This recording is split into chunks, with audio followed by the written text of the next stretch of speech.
Beste aldaketa eta bizi ditugun hauetan, noiz behinka, besterik ez bada egunen batean edo, badirudi gauzak bere lekuan jartzen direla. Etorri da udazkena, ekarri du behar genuen ura, eman digu presa igotzeko aukera, eta hementxe gaude Amalurreko lehenengo saio honetan. Besterik ez daukagu, hemen gaudenez, pentsatuko dugu hemen gauden bitartean gauzak konpondu edo konpontzeko bidean jartzen diran, eta guk bitartean gozatu Amalurrek antolatutako saio hauetaz, gozatu tokatzen zaionari presaren eremua, gozatu euriaz eta gozatu udazkenaz.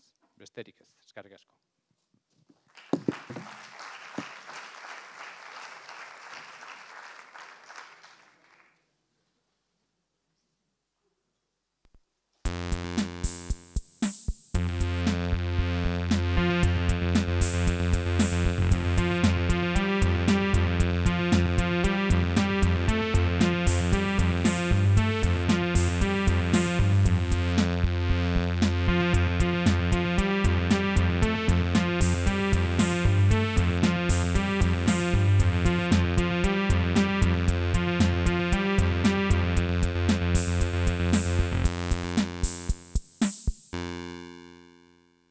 Bueno, Fernando, acabas de llegar.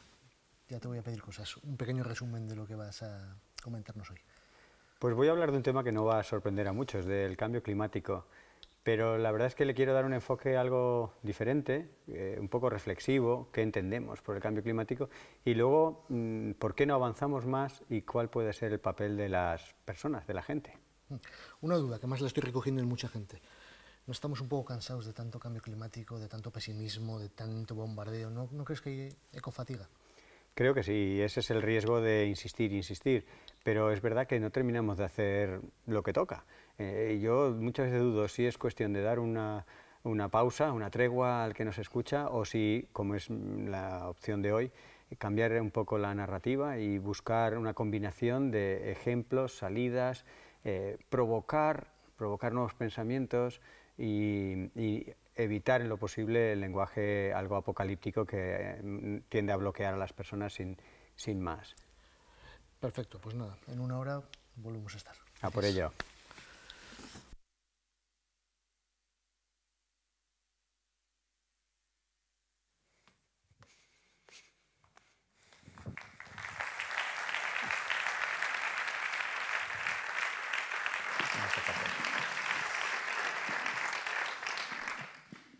Buenas tardes, muchas gracias por vuestra presencia, que es lo más importante de todo, y también gracias por la invitación y la oportunidad de estar hoy aquí.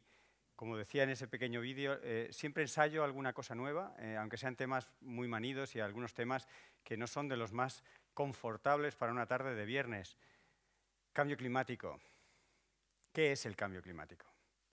Bueno, no os voy a someter en un viernes por la tarde a una, como dirían mis hijos, a una chapa de profesor de universidad diciendo punto A, punto B, punto C, no se olvide usted de los efectos del gas tal y del cual. No, vamos a hacer algo un poco más fresco. Os voy a proponer una pregunta y voy a dar unos milisegundos para que digáis sí, no, sí o no. Lo podéis hacer internamente, ¿eh? Pero si ocurre como en esos cines de verano en que la gente empieza a hablar en voz alta, no, tampoco pasa nada. La pregunta es esto cambio climático? Fusión récord del hielo antártico. ¿Sí? ¿No? ¿Sí o no? ¿Sí?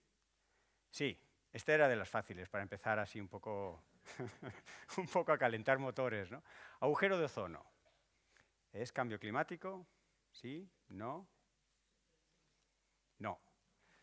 Aunque siempre hay conexiones entre las cosas, el cambio climático no ha causado el agujero de ozono, sino fueron esos compuestos fluorocarbonados que en el protocolo de Montreal se decidieron eliminar y permitieron que se fuera cerrando otra vez el agujero de ozono.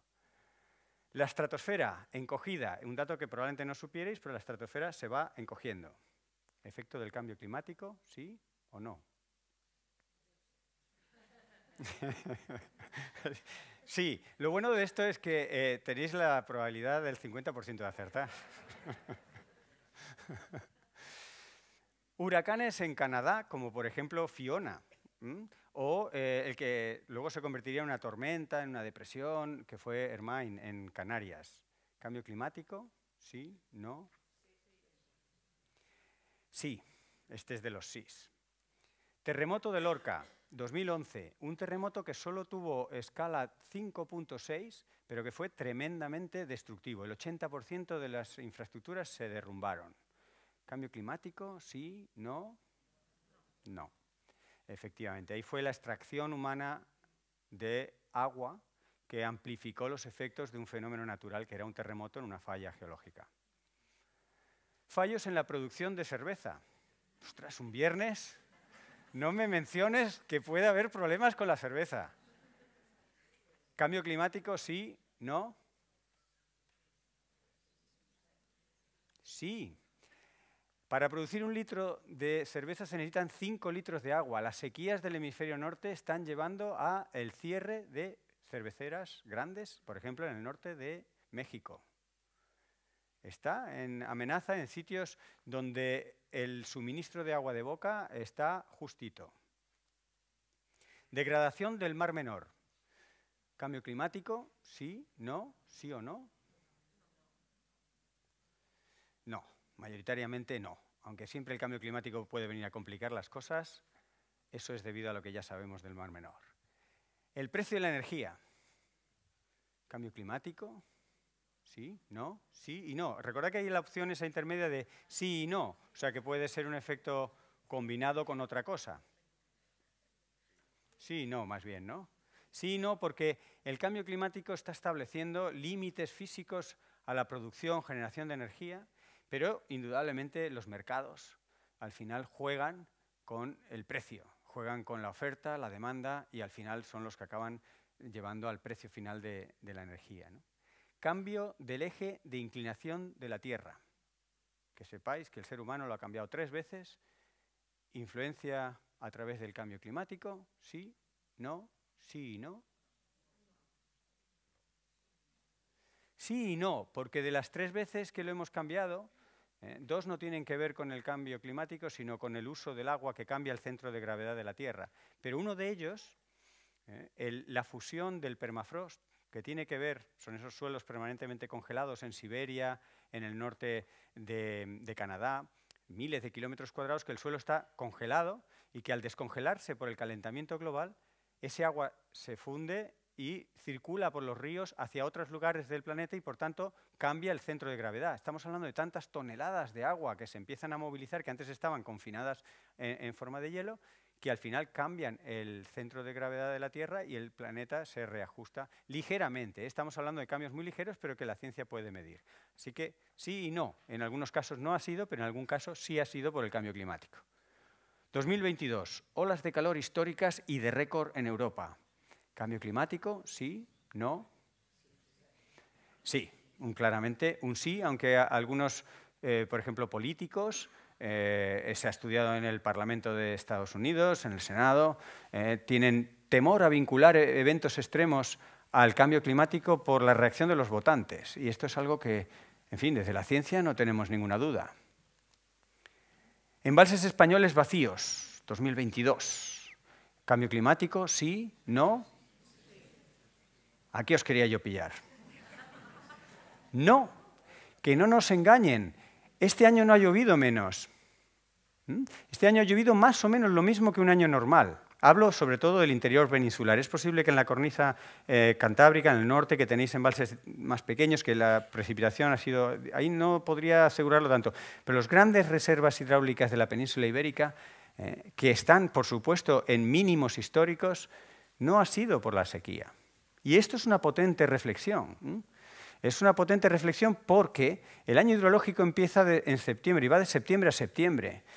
Y estos embalses se vaciaron para producir energía hidráulica, que es la más barata de todas y que se cobró a precio de gas, que es la más interesante que te paguen.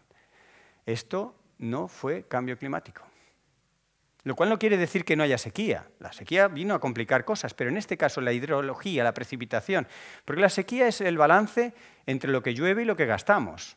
entre lo que hay y lo que consumimos. Y, por supuesto, cuando hace calor, como ha hecho este verano, sube la demanda de agua. Pero lo que ha ocurrido es mucho derroche de agua. Está ocurriendo un derroche creciente en España, porque aumenta el regadío, por ejemplo. El regadío es... ¿Por qué Doñana se ha quedado sin agua? Se ha quedado sin agua por el abuso del agua del subsuelo, que tiene unos tiempos de renovación lentos, que si tú lo sobreexplotas para producir fresa, pues no da tiempo a que eso se reponga. Y eso es lo que está ocurriendo muchas veces, que a la sequía, digamos, por una precipitación baja, se suma o se multiplica un derroche del agua. Pero en el caso concreto de los embalses, su estado no se puede achacar a que haya llovido menos, sino que ha habido un consumo alto y que empezó muy pronto. Tensiones geopolíticas, como por ejemplo la guerra de Ucrania. Cambio climático, ¿sí? ¿No? ¿Sí? ¿No? Pues un poco sí y no, porque el cambio climático ha tensionado las cosas. Indudablemente ha tensionado las mismas decisiones políticas de pasarse a otras formas de energía que no llegan a tiempo y demás. El cambio climático ha acelerado algunas de las decisiones o ha derivado, influido. Está también el cambio climático mostrándonos los límites que tenemos para la formación de la generación de energía de una manera u otras, con lo cual, claro que está el cambio climático metido, pero no podemos culparlo al 100%. Hay aspectos políticos y diplomáticos indudables. Colapso del granero mundial. Hablamos de granero mundial a las grandes colecciones de cereales, trigo y maíz en el planeta. Sobre todo 3 grandes regiones en Asia, Europa y Norteamérica. Colapso del granero mundial. Cambio climático, sí, no, sí, no. Pues sí y no, porque por un lado está la famosa guerra de Ucrania. Uno de los graneros de Europa está afectado directamente por la invasión de Ucrania por Putin, pero el cambio climático está afectando a los 3 graneros. Fijaros, este estudio tiene 2 años. Son 2 modelos con distintas longitudes de seno, simulando las olas de calor en el hemisferio norte durante el verano. Y los 2 escenarios más probables que se predijeron en aquel entonces afectan a los 3 graneros. El granero de Norteamérica, el granero de Europa y el granero de Asia. Esto se ha documentado este año. O sea, empíricamente los datos han reforzado este modelo. Esto eran predicciones matemáticas simulando el comportamiento más probable del clima con 2 o 3 parámetros y por eso da 2 opciones. Ahora este año de las cosas que han sorprendido ha sido la sincronía de las olas de calor. Había olas de calor en China, en Asia y en Norteamérica prácticamente en las mismas semanas. Y eso es preocupante, porque si ya de por sí una ola de calor es mala o tiene consecuencias, en este caso, para la producción de alimentos, si se sincronizan y caen en regiones estratégicas para la producción de alimento mundial, pues los problemas ya son palabras mayores. Erupciones volcánicas, como La Palma, 2021. ¿Sí? ¿No? Ahí vais bien. Huracanes mediterráneos, que tienen nombre propio, Medicanes. ¿Cambio climático? ¿Sí? ¿No? Sí, porque de hecho el mar Mediterráneo no solo por ser extratropical, al ser extratropical las probabilidades de formación de esas tormentas en principio son muy bajas. Pero además es que la orografía de las costas mediterráneas los hace muy poco favorables para que se formen estos fenómenos meteorológicos. Con lo cual, el cambio climático está haciendo un doble mortal. O sea, está haciendo algo doblemente difícil. Lo está llevando a latitudes que no toca y en costas y en orografías que no son favorables. Así que aquí realmente el cambio climático está haciendo... De momento no son súper frecuentes, no todos los años hay, pero empieza a haber, en los últimos 15 años se han registrado varios, y la tendencia y algunos trabajos lo que muestran es no tanto la frecuencia como sobre todo la intensidad y la importancia de los eventos, sí que estaría empujado por el cambio climático. Incendios de 6ª generación, inextinguibles en la práctica, lo que distingue a esta 6ª generación de generaciones anteriores de incendios. ¿Cambio climático? ¿Sí? ¿No? Pues sí y no, porque un incendio no solo se hace por clima, no solo tiene que haber el pirómano, la chispa o el rayo, sino también tiene que haber combustible.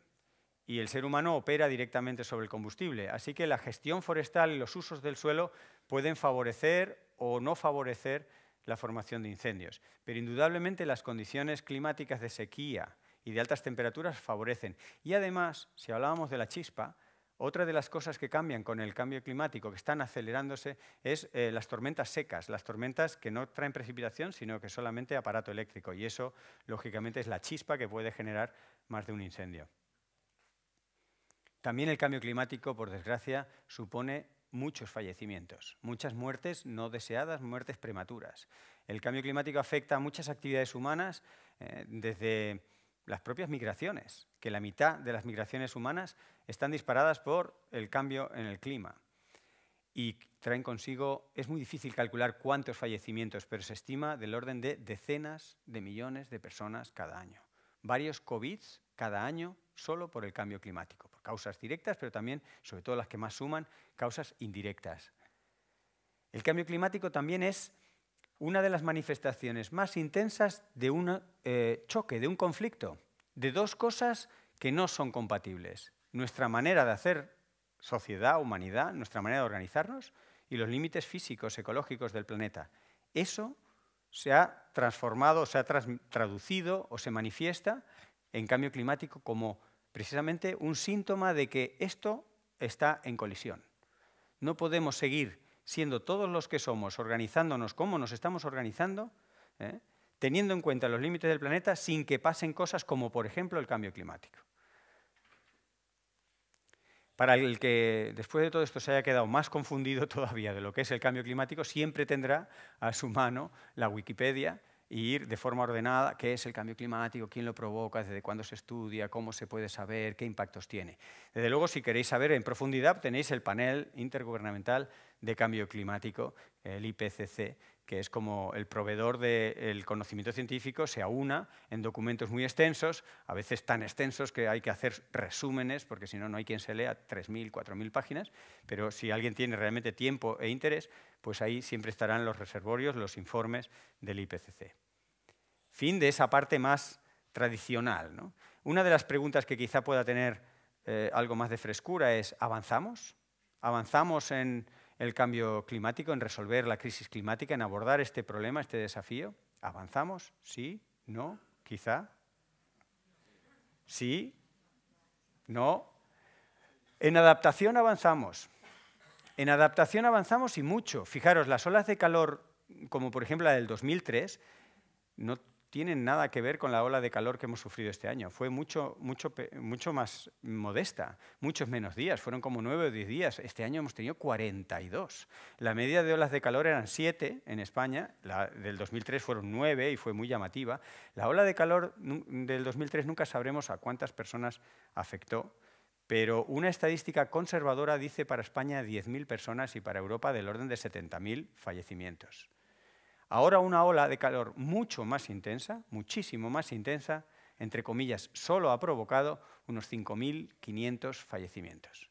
O sea, prácticamente la mitad de muertos, una ola de calor mucho más intensa. Y eso es adaptación. ¿Qué ha ocurrido? Pues sistemas de meteorología mejor preparados, que lo detectan bien, sistemas de comunicación, de la alerta pues más funcionales, más prácticos, que la gente se entera. Una sociedad también más informada, que no se le ocurre hacer un partido de fútbol a las 3 de la tarde. En fin, una combinación de factores que tienen que ver con esa adaptación de lo inevitable. Y la ola de calor está aquí, pues entonces no salgas a correr. De ahí vamos bien, y muy bien. El ser humano va tan bien en general con adaptación que lo suele jugar todo a la adaptación. Pero el problema con el cambio climático y en general la crisis ambiental y los problemas que genera el ser humano muchas veces sin proponérselo, es que esos problemas van creciendo y nuestra capacidad de adaptarnos tiene un techo, tiene un límite. No nos vamos a poder adaptar a todo lo que pueda traer el cambio climático. Por tanto, lo que hay que hacer, lógica y sensatamente, es mitigar, evitar que ocurra, prevenir, reducir, al menos si no puede ser en el presente, empezar a hacer cosas para que a medio plazo eso no sea tan grave o que no siga creciendo. Y eso es mitigación, y en mitigación no vamos tan bien. En mitigación, por ejemplo, tenemos un estupendo Acuerdo de París. 2015, hace 7 años, todos los países, a la voz de un Obama esperanzado y que esperanzó a mucha gente, logró el acuerdo de 192 países. Sí, una cosa es que los 192 países firmen el acuerdo y otra cosa es que hagamos algo eficaz por reducir las emisiones. Recordad que el Acuerdo de París lo que decía es no pasemos de 1,5 grados. o como mucho 2 grados de calentamiento respecto a la era preindustrial. Los científicos habíamos calculado que el 1,5 sería ideal, el 2 sería ya un límite que no habría que sobrepasar. Y no hemos parado de seguir emitiendo, o sea, tendríamos que haber ido frenando, incluso reduciendo emisiones, pero hemos seguido aumentando. Incluso durante la pandemia, salvo los estrictos meses del confinamiento, la pandemia en su conjunto no ha supuesto un gran frenazo en las emisiones. Y encima, el ser humano es muy sorprendente, muy difícil de justificar. Si hubiera una especie de corte internacional a nivel de sistema solar, el planeta Tierra sería difícil de defender en esa corte de apelación del sistema solar, porque firmamos una cosa y firmamos otra, que son incompatibles. El Tratado de la Carta de Energía. Muchas de las personas que estéis hoy aquí no habréis oído hablar nunca de este Tratado de la Carta de Energía. ¿Eso qué es? ¿Alguien ha oído hablar? No, ¿verdad? Es lo más normal. Casi nadie hemos oído hablar del Tratado de la Carta de Energía. El Tratado de la Carta de Energía se generó como la política agraria comunitaria en un momento después de la Segunda Guerra Mundial en el que había inestabilidad y riesgo de provisión de energía, en este caso, o de comida, en el caso de la política agraria comunitaria, a los europeos, a los países desarrollados. Había inseguridad alimentaria o inseguridad energética. Entonces se hicieron unos tratados, unos acuerdos, unas políticas para asegurar que esos sectores dieran lo que los ciudadanos necesitan, que era comida y energía. Claro, las cosas han cambiado. Desde la Guerra Mundial, la Segunda Guerra Mundial, hasta ahora, la seguridad alimentaria, por ejemplo, ya no es un riesgo para los europeos. Podemos comer mejor o peor, pero no es un tema. El tema es la huella ambiental de generar esa comida. Y 3/4 de lo mismo con la energía. La energía no es un tema limitante para los europeos. No hace falta seguirla asegurando. Sin embargo, se siguen ratificando el Tratado de la Carta de Energía. El Tratado de la Carta de Energía es algo relativamente intuitivo de resumir. Es una especie de cheque en blanco para que las compañías energéticas hagan sus proyectos para producir energía. Y de tal forma es vinculante el tratado que si por alguna razón esa empresa no lo puede hacer, tiene que ser indemnizada. Si resulta que al país en cuestión le ha dado por firmar el Tratado de París, lo siento. Pues yo es que había dicho que iba a generar todos estos kilovatios. Si no le importa a usted, dice, sí, que es que esto emite gases de efecto invernadero. Ya, pero yo aquí firmé y usted... Entonces los países son demandados por los inversores y tienen que pagar esas demandas, tienen que pagar unas multas multimillonarias que restan mucho músculo económico para poder hacer frente, por ejemplo, al cambio climático. Los científicos del panel que mencionaba antes, del IPCC, decían muy claramente en el último informe que es incompatible firmar las dos cosas, que si tú firmas el Tratado de la Carta de Energía, te vas a pasar de emisiones. Si tú firmas el Tratado de París, es que quieres limitar las emisiones para no calentarte. No puedes firmar un tratado que te va a llevar a emitir más de lo que había firmado en el otro tratado. Pues el ser humano parece que no tiene problemas en firmar una cosa y otra. Y así nos va. Porque también hacemos unas rutas maravillosas. La Agenda de Desarrollo Sostenible es una hoja de ruta preciosa porque está basada en derechos humanos. ¿A quién no le puede gustar una hoja de llegar al 2030 con 17 objetivos desarrollados en muchas tareas que todos beben de los derechos humanos universales? Pues a nadie, todo el mundo estaremos encantados. Se firma, se apoya y llevamos 7 años, nos queda otros 7 o 8 para, digamos, llegar al momento culminante y la mayoría de los objetivos están muy verdes si es que han empezado. Entonces, porque nosotros hagamos cosas estupendas en la fase de inauguración, no significa que vayamos a cumplirlas. El que tengamos una hoja de ruta no significa que la vayamos avanzando. El que firmamos el Acuerdo de París, pues no basta. Si no, te pones a reducir las emisiones. 7 años de procrastinar el cumplimiento es un poco arriesgado, ¿no? Es un poco como los estudiantes que dejan todo para el último día. ¿Qué vamos a hacer? ¿Todos los Objetivos de Desarrollo Sostenible en el 2029, en la noche del 31 de diciembre? No parece muy probable.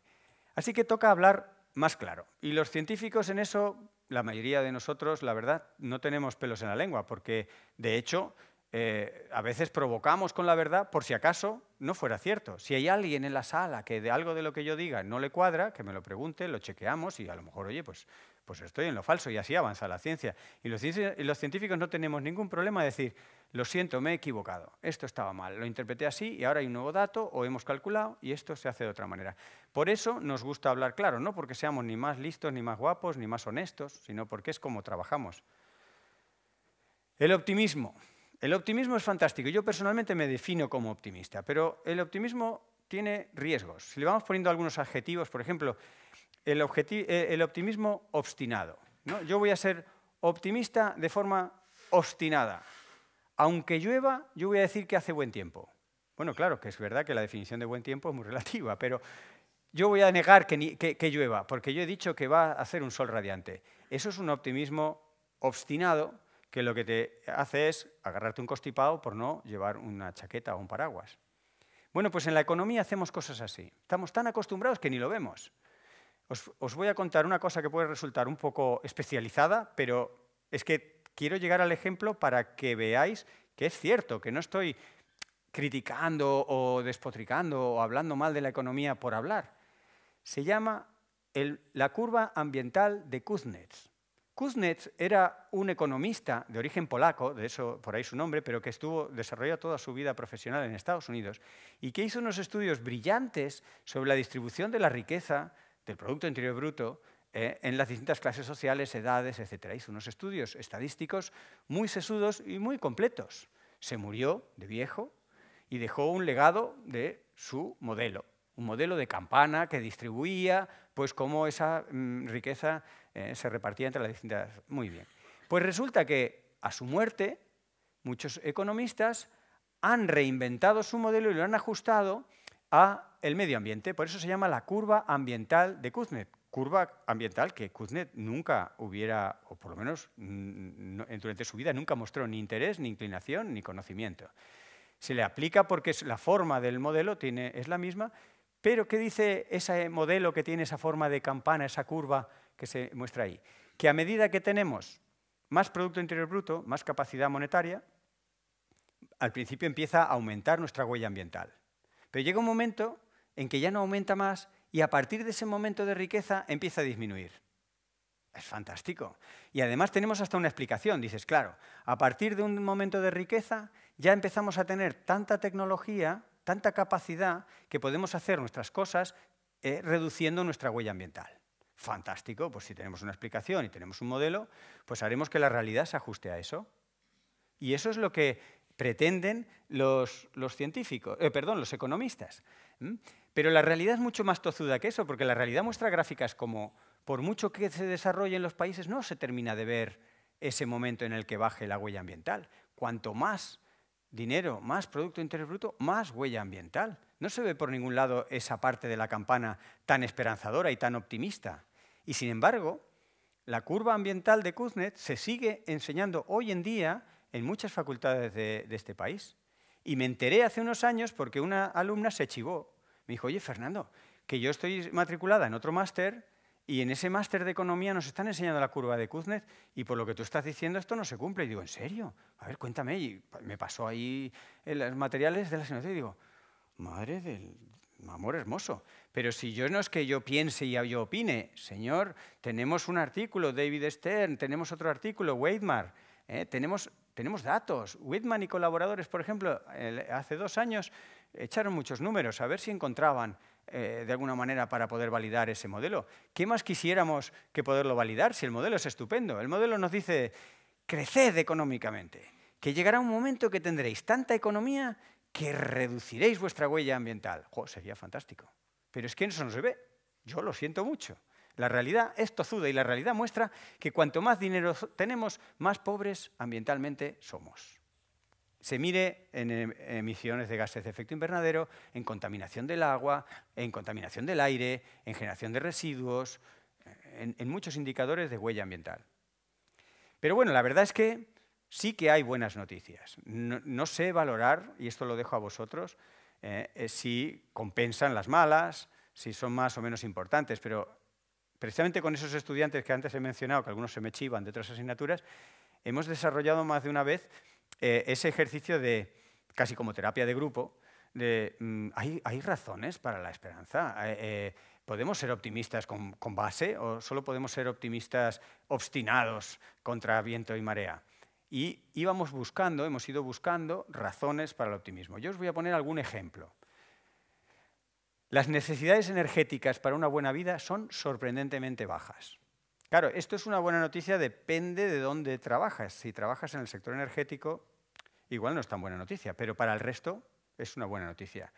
Esto lo han demostrado hace poco, con muchos datos, Jackson y colaboradores, en un estudio en el que llegaban a ver estas curvas que veis aquí, en las cuales se indican cómo crecen los 9 indicadores de bienestar y salud humana a medida que uno tiene más energía. Al principio crecen, cuando tienes muy poca energía no puedes tener prácticamente bienestar mínimo ni salud mínima. Crece rápidamente, pero también se satura rápidamente. Este fue el primer resultado interesante del artículo, es decir, qué rápido se satura. ¿Y en qué valor se satura? Se satura en 75 gigajulios por persona y año. Que uno dirá, ¿y eso es mucho, es poco? Bueno, pues eso es la mitad de lo que tenemos los españoles en promedio. Es decir, tenemos el doble de este valor. Tenemos el doble de este valor. Y el europeo promedio tiene el triple de este valor. Y un norteamericano tiene 5 veces este valor. ¿Qué quiere decir? Pues que nos sobra energía. No falta, sobra. Lo que pasa es que está mal distribuida. En estos mapas se ve la desigualdad entre países. La misma lectura que veis entre países se da también dentro de un país, dentro de una región, dentro de comarcas. En unos sitios hay derroche, la ineficiencia energética, por ejemplo, de Estados Unidos, pues es muy conocida, por eso ellos tienen 5 veces más de energía de la que hace falta para tener bienestar y salud. Y países como el centro y sur de África, donde hay déficit, no llega ni siquiera a ese mínimo. Entonces, ahí hay una buena ocasión para redistribuir. Ya digo que esta misma cuestión entre países, que puede ser todo un desafío, reorganizar y redistribuir la energía entre países, también ocurre dentro de los países. En general, quedémonos con la idea de que energía no falta, energía sobra. Pero la verdad es que nuestras respuestas ante este tipo de situaciones no van en esa línea. Decimos, vamos a usar renovables que tienen muy poca huella ambiental y vamos a generar energía de una manera sostenible. Bueno, la idea no está mal, pero fijaros cómo la planteamos. El Gobierno de España, como muchos gobiernos de nuestro entorno, recibe propuestas de proyectos para dar abasto a 6 o 9, entre 6 y 9 veces más de la energía que necesita actual, que ya es el doble de la que necesitamos. O sea, en total son proyectos de entre 12 y 18 veces más de la energía necesaria. ¿Qué lectura tiene esto? La lectura es evidente, que una vez más va el negocio primero y la necesidad después. Primero hagamos dinero y luego, oye, estamos dando un servicio. Así se hizo el Tratado de la Carta de Energía. El Tratado de la Carta de Energía era decir, aseguremos que los inversores ven aquí el negocio y no dejan desabastecido económicamente al sector energético. Claro, aquí estamos diciendo, que nos van a cerrar el uso de los combustibles fósiles. Pues entonces reventemos el campo de paneles fotovoltaicos y huertos solares y campos de molinos para sacar todo el dinero que podamos. Ya se abaratarán los precios de producción y volvemos a tener. Pero entonces estás cambiando un problema ambiental por otro. Ahora el problema ambiental son las emisiones de gases de efecto invernadero y a ver si vamos a pasar a un problema ambiental que será, no sé, el suelo disponible para funciones ecológicas o sea, si dejamos que la opción primera y la prioridad ante todo es ganar dinero, pues entonces no estamos resolviendo nada. Estamos poniendo un parche que se llama energía no renovable por energía renovable. Y si nos ponemos muy así, no hay nada más renovable que el petróleo. El petróleo es energía absolutamente renovable. Tiene ese pequeño detalle de que el tiempo de renovación son unos cuantos millones de años, pero viene de las plantas. El petróleo son plantas molidas, puestas allí al baño María durante unos millones de años y tienes petróleo. Entonces, ¿qué estamos haciendo? ¿Dinero o energía? Lo mismo diríamos con la comida, ¿eh? ¿Qué hacemos? ¿Comida o dinero? Pues en la situación en la que estamos, siendo casi 8.000 millones de personas, yo diría que ya lo de ser gente ya lo hemos hecho bastante bien. Ahora intentemos ser esa gente, o alguno más, pero viviendo bien. Y no vivimos muy bien. Me remito, por ejemplo, a los índices de suicidio, de trastornos mentales, a las enfermedades prematuras que detienen el progreso de la medicina, contrarrestan el avance de la medicina. La esperanza de vida no crece desde hace años. ¿Por qué? Porque la degradación ambiental va compensando con creces los progresos de la ciencia médica. La ciencia médica no para de descubrir nuevas terapias contra el cáncer, de nuevas vacunas, nuevos medicamentos, pero la degradación ambiental va cobrándose. Hablé de fallecimientos con el cambio climático, pues podríamos hablar de todas las distintas fuentes de esas muertes prematuras evitables. Así que, ¿por qué no repensamos a qué le damos prioridad? Si a seguir ganando dinero o a ser los que somos o alguno más, pero sanos y felices. Y hemos visto que para serlo, de entrada, nos sobra energía, que es uno de los principales problemas. Para resolver un problema complejo, normalmente hay que profundizar bastante en el origen de ese problema, porque nos distraen las alarmas que saltan, como en un submarino, que empiezan a saltar alarmas porque va perdiendo, se va hundiendo, y te van saltando pilotos amarillos, tal. Un piloto es el cambio climático, otro piloto, muertes prematuras, otro tal, el embalse de no sé qué, los ejemplos que he puesto aquí. Esos son señales de alarma que a veces te preocupan tanto que no te dan tiempo o no tienes la frialdad para decir, pero ¿cuál es el origen del problema de todo esto? Claro, nos hablan de crisis energética, o nos hablan de crisis económica, o nos hablan de crisis sanitaria o social. No. Todas esas crisis en realidad son manifestaciones sociales, económicas, energéticas, sanitarias, de una crisis ambiental. Si no entendemos eso, no vamos a resolver el problema. Pondremos al paciente lleno de aspirinas o paracetamoles, pero no le vamos a resolver el problema último. Y esto de que la crisis es ambiental y no es energética, ni económica, ni social, ni política, no lo digo yo solo, que podréis decir, claro, Fernando, como trabaja en ecología, el pobre pues tiene un sesgo ahí hacia los bichos y las plantas. Lo dice el Foro Económico Mundial.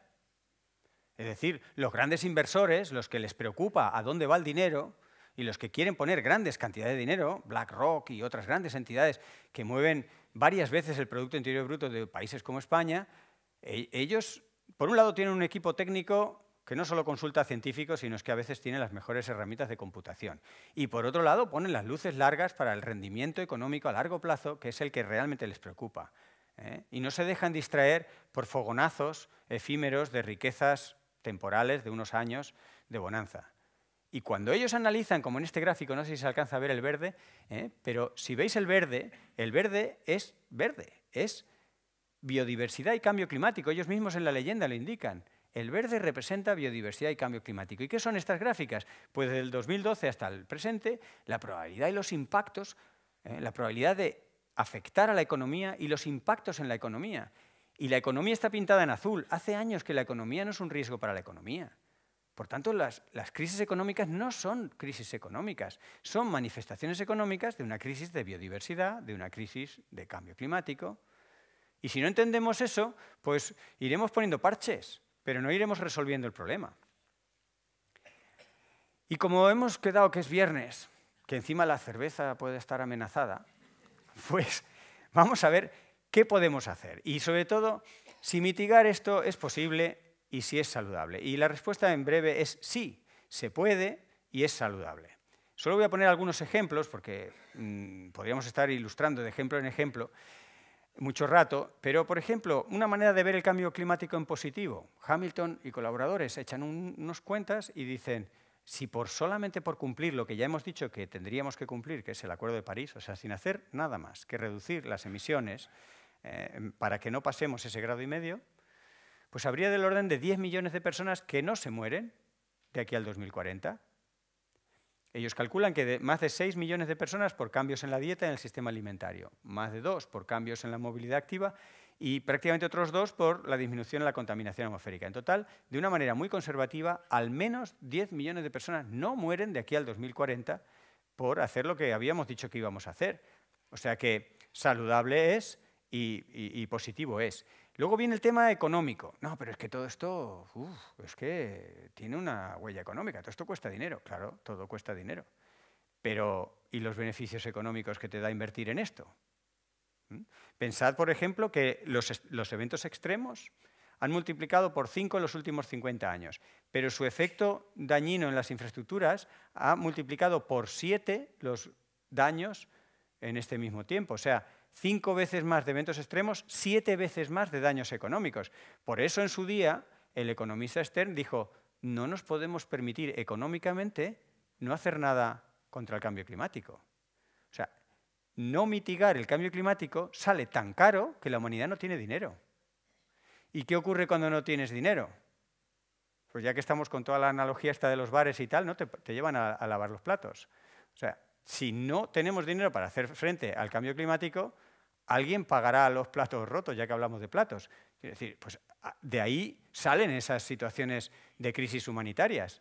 De ahí se explican esas emergencias que salen en la... Y qué horror, ¿qué es lo que ha pasado? Y digo, claro, porque es que había que ir poniendo dinero para que no pasara esto. Ahora, como está pasando, nos va a costar mucho más dinero irlo arreglando.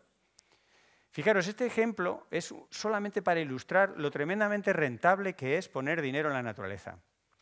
Poner dinero en la naturaleza representa, en general, entre 100 y 1000 veces la recuperación en forma de beneficios. Tú pones 1 euro en la naturaleza y acabas recuperando 100 o 1000. Hay muy pocas inversiones que te den esa rentabilidad. Pero tiene una condición, y esa condición no solemos tener paciencia o querer cumplirla, y es el plazo medio-largo. La naturaleza no funciona en plazos inmediatos. Tú pones ese dinero y lo tienes que dejar un tiempo hasta que realmente te vaya dando ese beneficio. Lo mismo que los acuíferos se rellenan lentamente, los árboles crecen lentamente, los suelos recuperan la fertilidad lentamente, todos los procesos naturales tienen unos tiempos. Pocos políticos podrán, en su vida activa, ponerse la medalla de haber conseguido lo que se propusieron dentro de alguno de estos objetivos. Estos objetivos son objetivos políticamente altruistas, porque tú no te vas a cosechar el éxito, tú siembras para que lo coseche otro, y puede ser del partido contrario, o puede que tú ni llegues a verlo porque te mueras antes, no lo sé. Pero estos plazos son una de las grandes trampas o dificultades para que el ser humano se enganche, pero la rentabilidad está asegurada. Este es un ejemplo de tantos. De verdad que os podía también poner muchos casos, pero el señor Waldron y colaboradores hicieron un estudio de cuánto costaría duplicar la superficie protegida de la Tierra. Actualmente un 15%. Llegar al 30% de superficie protegida cuesta mucho dinero. Las barritas azules pequeñas son distintos escenarios, ¿no? seis alternativas de hacer lo mismo, y son los millones de dólares. Las barritas azules son muchos millones de dólares al año que costaría pasar del 15 al 30% de protección de la tierra. Y las barritas naranjas o amarillas representan los ingresos y beneficios muy superiores. Y si luego ponemos la barrita gris, que es los efectos multiplicativos del turismo, pues ya vemos que el rendimiento es, como os decía, muy grande.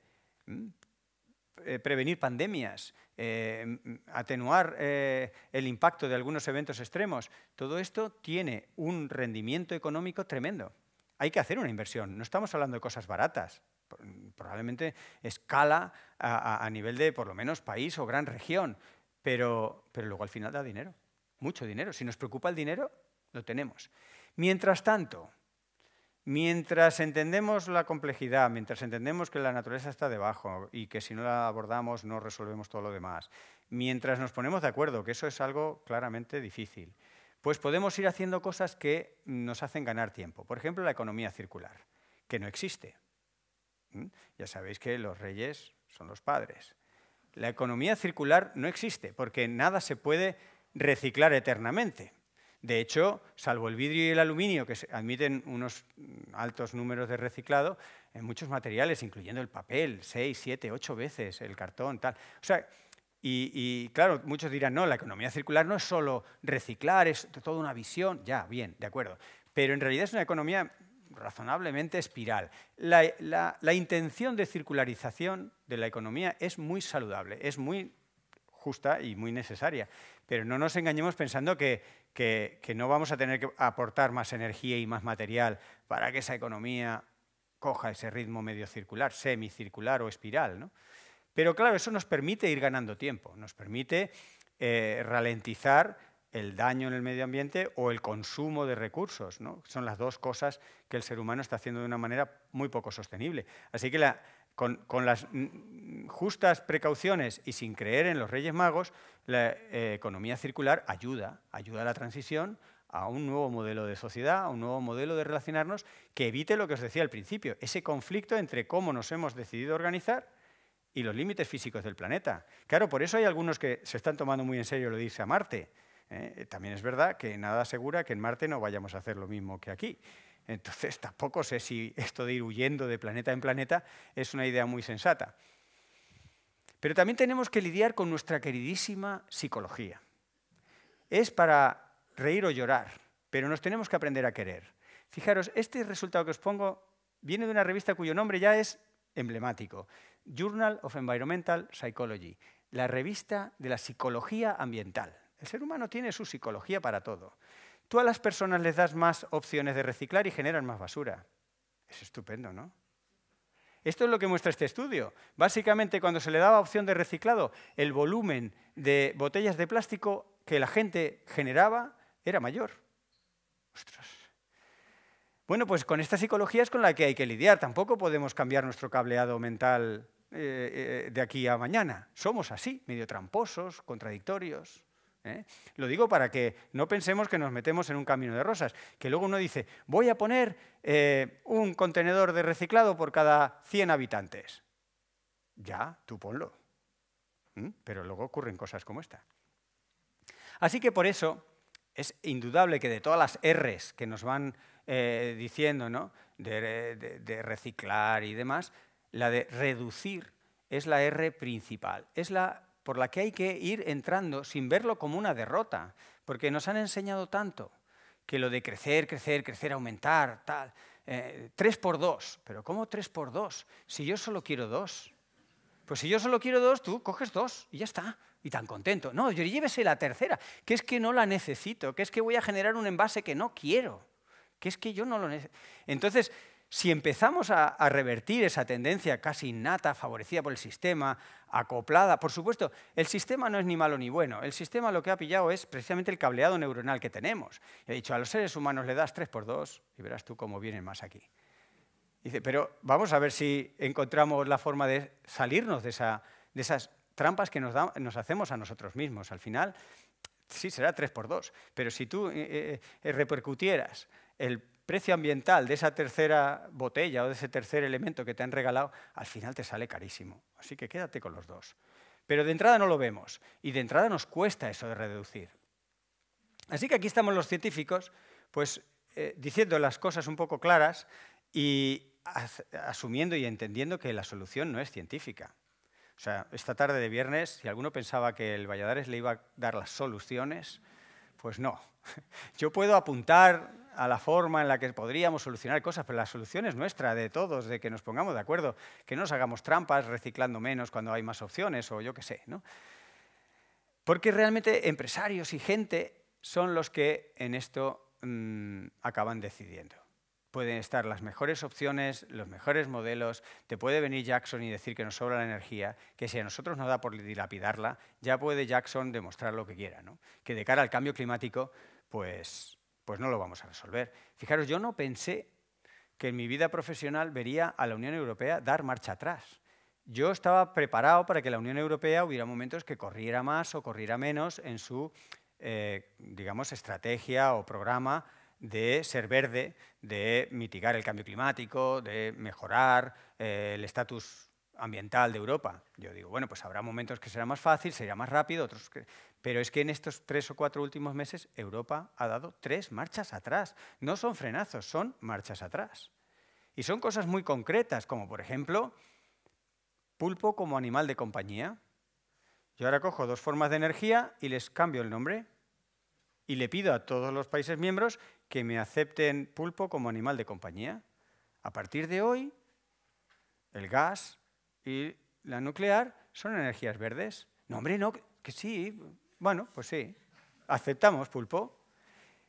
Luego, las emisiones de gases de efecto invernadero, ¿no decíamos que era lo clave en el Acuerdo de París? Bueno, pues mira, que es que vienen un poco duras este otoño y que si podemos flexibilizar las auditorías de las emisiones. Hombre, no, que eso era la parte fundamental, de lo otro podíamos negociar, pero de eso no.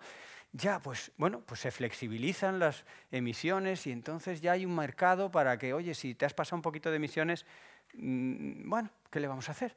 Yo, pero ¿cómo está pasando esto? Si a las primeras cuestas a Europa, que es el espejo verde del mundo, le tiemblan las piernas cuando vengan realmente curvas y que ha tenido que Putin invadir Ucrania para que nos diéramos cuenta de nuestra dependencia de los gases y de los petróleos.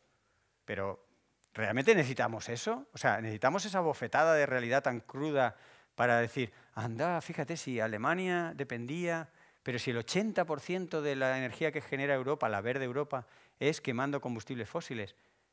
Pero ¿por qué cómo necesitamos ese tipo de bofetadas? Si los científicos llevábamos no 10, ni 20, ni 30. Yo muchas veces decía, hace 30 años que lo veníamos diciendo, hablaba de la cumbre de Río de Janeiro en el año 92. No, hace 50 años. El primer Día Internacional de Medio Ambiente se celebró en Estocolmo hace ahora exactamente 50 años. Si leéis la documentación o los resúmenes de aquel Día Internacional de Medio Ambiente hace 50 años, ni 10, ni 20, ni 30, 50 años, ya se decían muchas de estas cosas. Entonces, ahora tiene que Putin invadir Ucrania para que tú te des cuenta que tienes que reducir, pero si además había firmado el Acuerdo de París. O sea, yo aquí veo que hay problemas, por decirlo así. Y el caso del carbón es un caso de libro de texto. Habíamos quedado que el carbón no se toca, ¿no? Porque es tremendamente sucio para la energía que te da. Bueno, pues la Agencia Internacional de Energía dice que ahora mismo la humanidad está quemando más carbón que nunca en su historia. Pues tampoco me cuadra. Estos son los mapas que los científicos hacemos, ingenuamente o pues porque nos resulta curioso. Esto es dónde está el combustible fósil, sea carbón, gas o petróleo, que habría que dejar en su sitio. Este es el que hay que dejar en su sitio, ¿para qué? Para hacer lo que hemos dicho que íbamos a hacer, el protocolo, el Acuerdo de París. Tenemos que dejar del orden de un 40% del petróleo en su sitio, en algunos sitios más, en otros sitios menos, del orden de un 60% del gas y del orden de un 80-90% del carbón en su sitio. Pero no porque los científicos de pronto se hayan vuelto locos, tenéis que... No, es que me habían dicho que les parecía importante que no sobrepasáramos emisiones. Si quemamos eso, es una regla relativamente sencilla de química, de segundo de bachillerato, y cuando se emite quemando todo eso, pues te pasas. Pues ahí está, lo haremos. Jugamos con muchas formas de hipocresía perfectamente legalizadas, porque si la hipocresía tiene al menos una denuncia civil, si no llega a lo judicial, pero por lo menos a lo civil, pero es que los bancos, la verdad, no solo nos inquietan diariamente con muchas cosas que nos incomodan, sino es que ejercen una forma de hipocresía. No son mucho peores que otros, pero es un ejemplo que lo tenemos ahí delante. Los bancos hacen cosas que no son ciertas.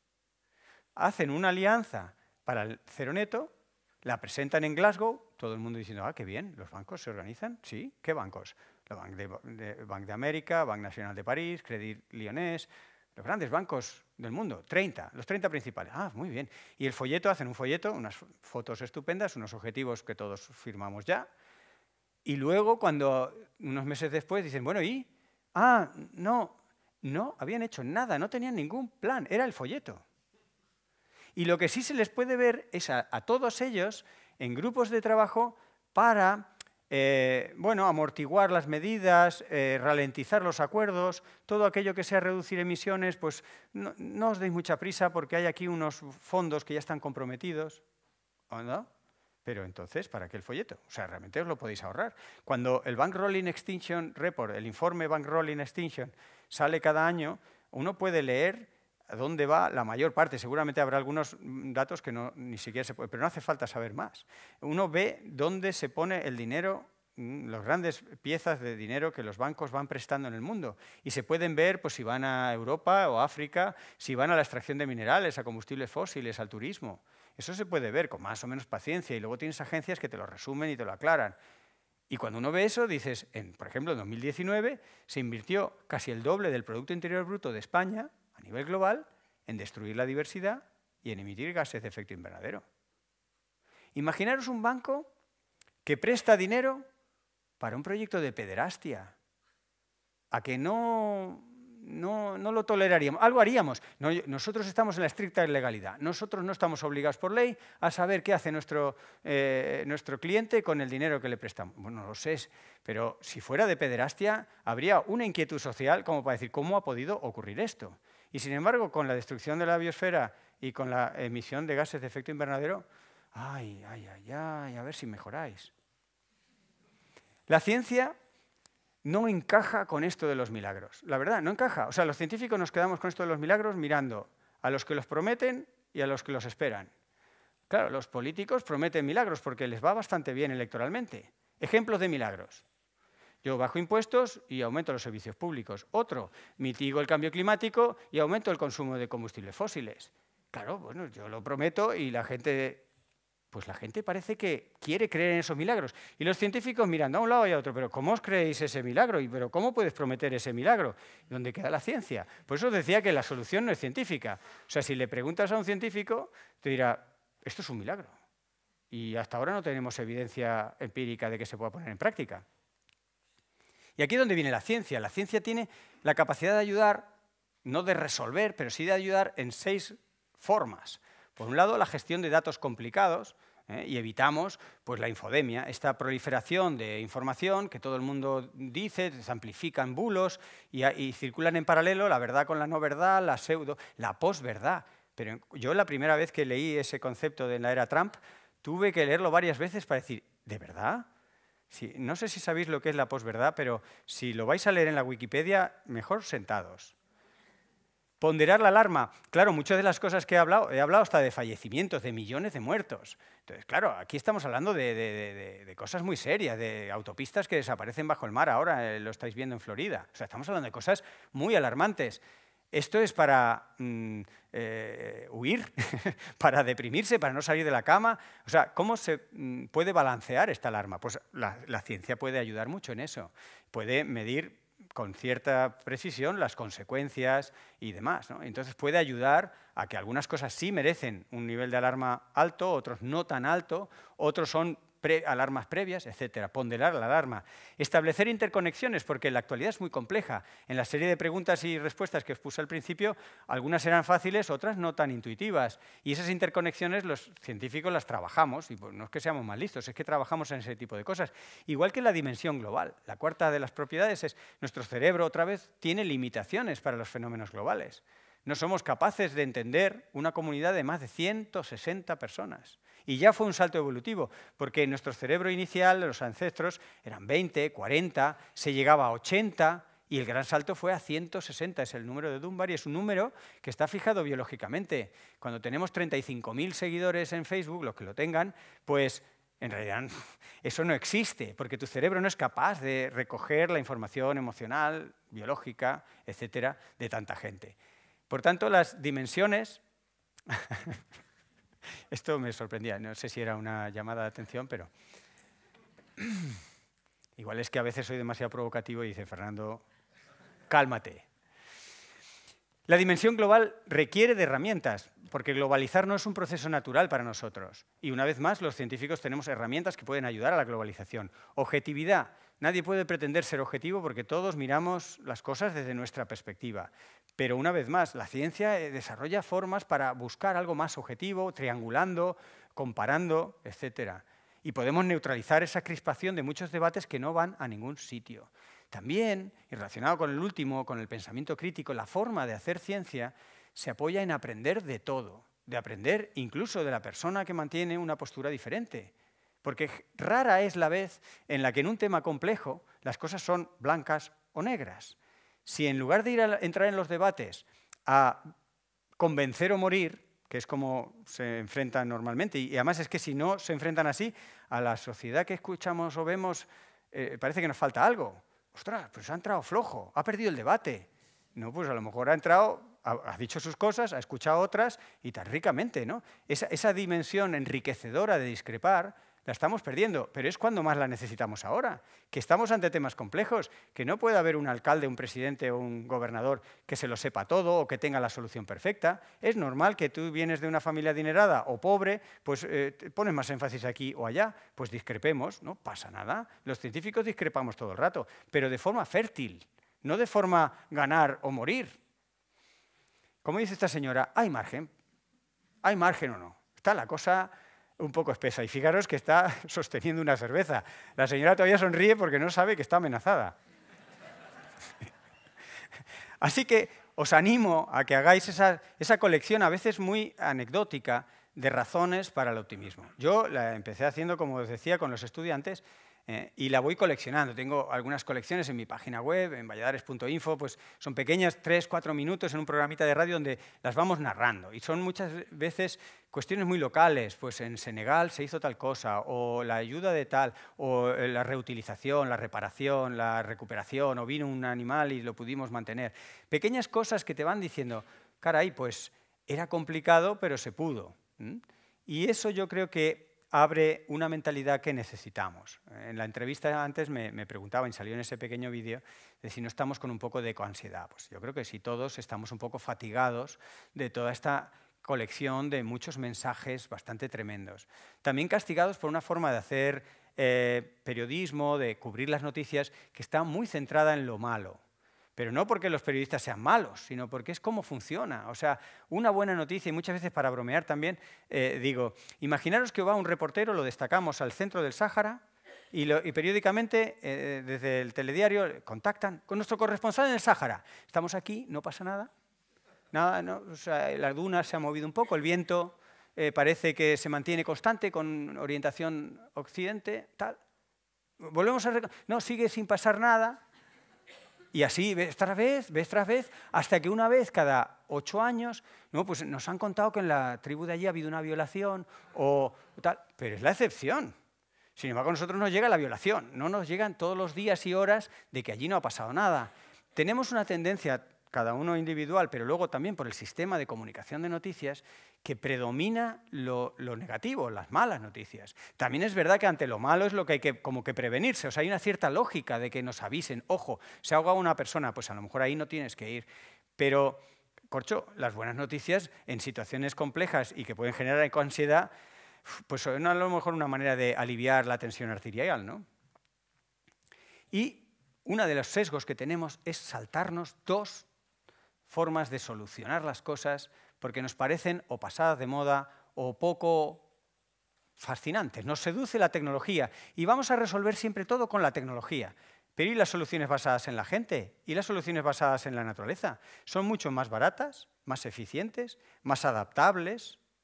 Claro, no son instantáneas y no tienen el glamour, ¿no?, que tiene la tecnología. No, pues imaginaros que Tolosa es amenazada por una crecida del río, rápidamente un sistema de acero inoxidable que traemos de no sé dónde, con unos hidráulicos importados de Alemania y unos helicópteros de las fuerzas aéreas de Estados Unidos. Entonces Tolosa se prepara para la crecida del río. Hombre, ¿no será mejor que los habitantes de Tolosa amablemente suban ladera arriba un poquito? No sé, quiero decir que a veces se nos olvida lo más sencillo. Y porque no es que se nos olvide, es que muchas veces ya estamos tan entusiasmados en la tecnología nos salvará, que le preguntamos a un tecnólogo, ¿cómo resolvemos esto? Pues con tecnología de 5ª generación. Pero si a lo mejor tenemos soluciones mucho más fáciles. Fijaros, la ciudad del Cabo enfrentaba una sequía tremenda en el 2018. Periódicamente, como otra zona de clima mediterráneo, en la que se da esa rara combinación de calor y sequía, solo se da en un 1% de la Tierra, pues en el Cabo, igual que en el Mediterráneo, se da. Y llegaban con un riesgo creciente de sequías. ¿Y qué vamos a hacer en el 2018? Pues hicieron una llamada general para soluciones. ¿Qué soluciones, cómo podemos enfrentar este riesgo de sequía al 2018? Indudablemente saltaron todos los ingenieros con soluciones tecnológicas fantásticas. Obras hidráulicas gigantescas, trasvase de entre ríos, pozos subterráneos, desalinizadoras. ¿Que falta agua? No te preocupes. ¿Pero cuánto cuesta eso? Bueno, en este gráfico básicamente se ponen en rands, la moneda de Sudáfrica, el coste de cada una de las ideas y en azul el agua que traen. Bueno, pues la solución, ahora la explico un poco, yo sé que no se ve muy bien. la solución que más agua traía y que menos dinero costaba era una solución basada en la naturaleza, que además contaba con la gente, que era erradicar un pino exótico, unas especies exóticas que se habían establecido en gran cantidad en el territorio y que evaporaban mucho agua, transpiraban mucho agua, consumían mucho agua. No estaban adaptadas, como la vegetación nativa, a usar poco agua y ser económica en el uso de un recurso limitante. Y erradicando ese árbol, esas especies de pinos, que tuvo un coste mínimo, ahorraron y salvaron muchísimo más agua. Pero costó que esa decisión tan sencilla, tan humilde, que además no solo implicó al cuerpo forestal, sino que muchos ciudadanos y ciudadanas se aprestaron a cubrir más zonas del territorio, a erradicar, a identificar primero y decir, pues esto lo quitamos de aquí, esto tal, y fue muy eficaz. Podríamos poner muchos ejemplos, pero en el saliente gobierno de Boris Johnson, una de las quejas que tenían los agricultores era decir, a ver, con tanto ecologista estamos poniendo en riesgo nuestro salario, nuestra producción vegetal, nuestra producción de alimento. Porque esto de conservar la naturaleza es que no nos permite sacar suficientes berenjenas y suficientes verduras. Claro, el gobierno Johnson pues lo compró y dijo, pues esto es que verdad, es que estos ecologistas se pasan de la raya. Pero ¿por qué no le preguntáis a la ciencia? La ciencia, por ejemplo, saca artículos hechos en el propio Reino Unido, después de 10 años de estudiar distintas modalidades y seguir monitorizando parcelas agrícolas con distintos equilibrios más o menos intensivas y más o menos naturales, conviviendo con estos tres, por ejemplo, indicadores de diversidad, tenían más, pero estas distintas especies de aves o mariposas como indicadores de sistemas más ricos en especies y más diversos, llegaron a que la productividad no estaba comprometida. Que podía haber años que a lo mejor la productividad pues era más mediocre, pero que a la larga el rendimiento de esos campos agrícolas compatibles con la conservación de la diversidad era igual. Así que la productividad no era una amenaza. Y empezamos a sumar beneficios. Salud ambiental, salud psicológica, un montón de disminuciones de huellas ambientales, de consumo hidráulico, de consumo de agroquímico. Decías, y todo eso son ventajas, pero si te preocupaba la productividad, ni siquiera la productividad está en riesgo por buscar equilibrios con la naturaleza. Y se nos olvida. Y luego nos queda todo ese abanico de soluciones basadas en la gente. Es que parece que como vivimos en una democracia representativa, tú cada 4 años vas y dices, fulanito, tú ya piensas por mí. No, hombre, no. Que fulanito tendrá su agenda, sus prioridades y su batalla de prioridades, de estrategias y de cómo lo podrá resolver con la oposición o en la circunstancia que están. Pero estamos nosotros, podemos estar ahí. No solo vigilantes de que nuestro representante elegido haga o deshaga, sino nosotros mismos. Sí hay muchas cosas que no necesitan de representantes. Fijaros, lo ponemos muchas veces de ejemplo. Un bando de estorninos, 200.000 individuos, 200.000, 10 tolosas. 10 tolosas volando. 10 tolosas volando y viene un halcón. Y se separan perfectamente, distraen al halcón, vuelven a cerrarse y hacen unos juegos que dices, ¡qué coreografía! 20 tolosanos por allí en el cielo, sincrónicos. Y ni un jefe, ni un alcalde, ni un concejal. O sea, quiere decir que harán falta, pero para algunas cosas no.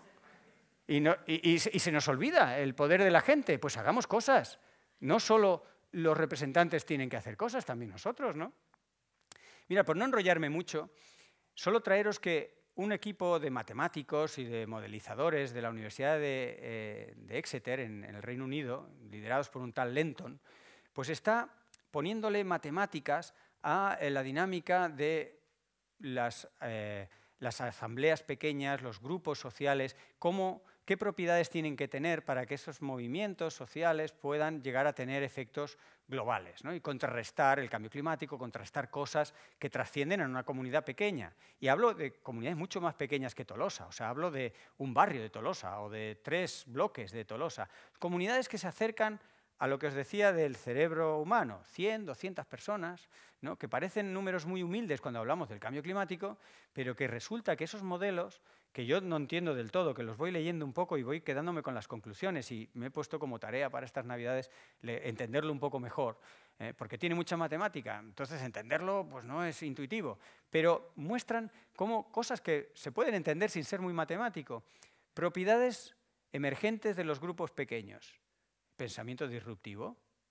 ¿Cómo va a surgir pensamiento disruptivo en una ciudad como Madrid? ¿Cómo pones tú de acuerdo a 4 millones de personas en un pensamiento disruptivo? Pero es que necesitamos pensamiento disruptivo, porque estamos ante problemas grandes que nos ha traído el pensar siempre de una determinada manera. Entonces, alguien tendrá que ir pensando de forma disruptiva. Es una propiedad matemáticamente demostrable que emerge de grupos pequeños, no de grupos grandes. Y ahí hay una fortaleza latente en grupos pequeños que pueden tener pensamientos disruptivos. No todos esos pensamientos disruptivos van a ser buenos, pero alguno lo será. Desde luego lo que no será es igual que el pensamiento mainstream ponderado, que es el que sale de los grupos grandes. Entonces la gobernanza global la podemos abordar de muchas maneras. Podemos ir a la vieja usanza, pues el jefe de los jefes, y eso es la gobernanza global, un presidente del planeta, o ir haciendo las cosas pues, asesorados por científicos que converjan de manera natural, fijándonos en qué hace el que tiene al lado, que es como vuelan los estorninos, y al final logras cambios o con respuestas mucho más coordinadas de lo que piensas ante cosas complejas sin haber alcanzado a lo mejor un organigrama planetario que es hoy por hoy muy difícil. No digo de no dejar de intentarlo. Las cumbres del clima pues hacen falta, pero progresan tan lentamente que ¿qué tal si vamos probando otras cosas? Y hay otras cosas. Y hay incluso los fundamentos matemáticos para decir, pueden funcionar. De hecho, en algunos ejemplos y en algunas de esas razones para el optimismo, pues a veces son comunidades que se han organizado y han resuelto un problema que luego inspira a otras y esas otras tal, y al final se logra un efecto que trasciende a la escala pequeñita de esas primeras 100 personas o 30 personas. Así que hay cosas que no tienen valor monetario y que ahora las necesitamos más que nunca. Por ejemplo, confianza o prestigio, ¿no? Que muchas veces están un poco relacionadas, ¿no? Estas cosas no tienen valor, pero son muy valiosas, porque sin eso tenemos que poner mucho más dinero. Cuando no hay confianza, sale todo mucho más caro, ¿no? Y ya que estamos hablando de buenas noticias, y para contrarrestar un verano lleno de muy malas noticias, con olas de calor tan tremendas, las Naciones Unidas han declarado un nuevo derecho humano universal, el derecho a un medio ambiente limpio y saludable. Y Kofi Annan, hace ya muchos años, antiguo presidente de las Naciones Unidas, decía que las Naciones Unidas hacen mucho esfuerzo para lograr declarar un derecho humano. Ahora es tarea de la humanidad usarlo, pensarlo, ejercitarlo, amplificarlo, tenerlo presente, luchar por ello. O sea, los derechos humanos es un bastón para caminar, no es en sí un objetivo. Así que tenemos un estupendo derecho humano. Y fijaros, las Cortes de Brasil lograron esquivar un fuerte obstáculo que se llama Bolsonaro. Bolsonaro es un obstáculo para el cambio climático, para la igualdad social, para un montón de cosas objetivas. El cambio climático, Bolsonaro lo niega y la Corte Suprema de Brasil sorteó a Bolsonaro, lo llevó a escala de derecho humano universal, el Acuerdo de París, y forzó a que Brasil reactivara los fondos nacionales para el cambio climático. Eso es poner en práctica los derechos humanos. Es decir, para eso están. Para cuando se vulneran, encontrar la forma de agarrarte a ellos y sortear esos obstáculos. A veces tiene que venir un grafitero para decir lo que muchos pensamos en pocas palabras. Nos hemos llenado la boca de una palabra que suena muy bien, pero que tampoco existe, que es el desarrollo sostenible. El desarrollo sostenible tampoco existe. Y pensemos de dónde surgió esa palabra tan contradictoria. Surgió de 30 años de tensión entre los grupos de conservacionistas y la economía imperante. Como había esa tensión, la forma de resolverla es, ponemos un nombre, desarrollo sostenible, pues ya está, los que quieren desarrollarse, los que quieren sostenibilidad, los ponemos juntos, ya lo tenemos. Pero es que no existe. O sea, no lo estamos haciendo. Nos desarrollamos y nos empobrecemos. Nos desarrollamos económicamente y es a base de aumentar nuestra huella ambiental. Así que para crecer en lo que realmente importa, y creo que en eso nos vamos a poner de acuerdo, al menos en las primeras 4 o 5 cosas de la lista, ¿no? Cosas como salud, bienestar, igualdad, pero no igualdad solamente en el sentido ético, espiritual o religioso, sino igualdad como una propiedad de un sistema que es más resiliente. Cuando las gentes somos más parecidos en oportunidades y derechos, al final ese colectivo funciona mejor ante una crecida del río de aquí, que lo he puesto como ejemplo, no penséis que lo deseo para nada, como prueba de experimento de tolosano.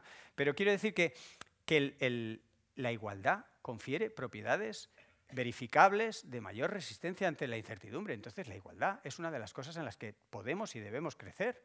Hay muchas cosas que creo que nos pondríamos de acuerdo para crecer, pero para crecer en eso hay que decrecer en otras cosas, no se puede crecer en todo. Y esa es la palabra que durante muchos años ha sido blasfemia de decrecimiento. Pero si no hay que tenerle miedo a las palabras, no hace falta buscar otra palabra. Durante meses se ha estado debatiendo, es que la palabra decrecimiento, Fernando, es que cuando la dices la gente ya, bueno, pues si vamos a perder tiempo buscando palabras, pues si no hay más remedio se hace, pero llamémoslo por su nombre y quitémosle las connotaciones negativas. Si es que en algunos sitios, directamente en Centroamérica, por ejemplo, al decrecimiento le llaman el buen vivir. Pues hablemos del buen vivir. Y ya para terminar, una última reflexión. Con muchos de estos mensajes y calibrando un poco el humor, calibrando la sorpresa, la provocación, datos científicos con anécdotas, lo que intento es transmitir la importancia de lo que hay en juego. Porque ninguno de nosotros somos especialmente valientes.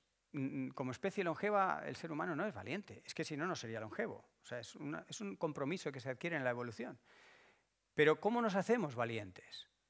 Nos hacemos valientes rápidamente cuando entendemos lo que hay en juego. Y por eso creo que ante una situación como la que estamos, en general, de esas crisis que llamamos energéticas, sociales, económicas, que en realidad, como recordaréis, es una crisis ambiental, bueno, ante crisis tenemos que ser valientes. Pero claro, la valentía no surge así, te tomas una pastilla, soy más valiente. La valentía puede venir, y yo creo que viene, cuando entendemos lo que hay en juego. Si entendemos que nos jugamos esto, seremos bastante más valientes, más atrevidos, más prestos a apoyar iniciativas que a lo mejor pues no eran tan agradables unas semanas, unos meses atrás. Así que creo que si entendemos lo que hay en juego, cambiaremos de verdad de rumbo y, por ejemplo, cosas como el Acuerdo de París, pues lo acabaremos cumpliendo. Muchas gracias.